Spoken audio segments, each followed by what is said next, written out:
Okay, let's take a quick peek at NVIDIA. I want to show you a couple different things here. We have just about double bottomed right here. We've pulled a little bit below. I'm curious to see if we can actually break below our previous month and hold. We have broken below, but we've just not been able to hold.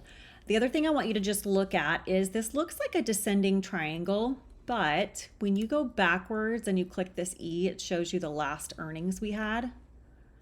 And just about every time for a while now, it's been green.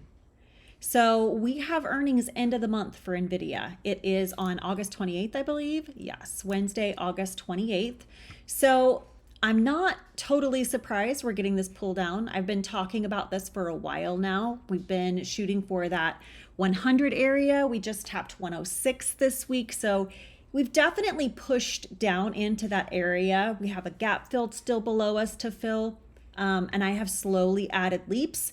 Do I think we're possibly going to do this again for earnings? We totally could. Earnings are always a lotto, but it's been a perfect time for us to pull down and then to shoot right up.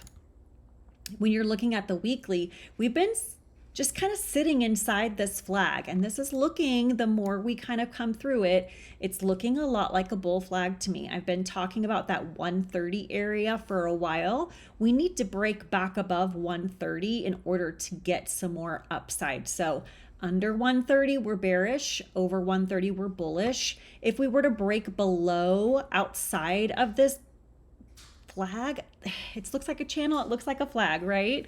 But if we break below this bull flag, that 102 is going to get us underneath it, and then we've got, I believe the gap is till it's like 90 or something.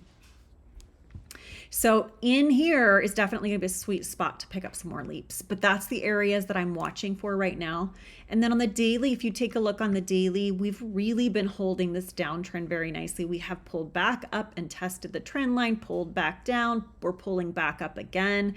So come Monday, we just need to hold under 119 to push back off that trend line and see more downside. We are definitely not just running straight down. NVIDIA is definitely pulling back up and testing each time. So let's see when we get to that 119 area, will that be a break and a run to the upside, or are we going to keep this slow downtrend until probably earnings? So it looks like our gap is about 96 to that 100 area. So let's see if we can fill that gap before earnings or not.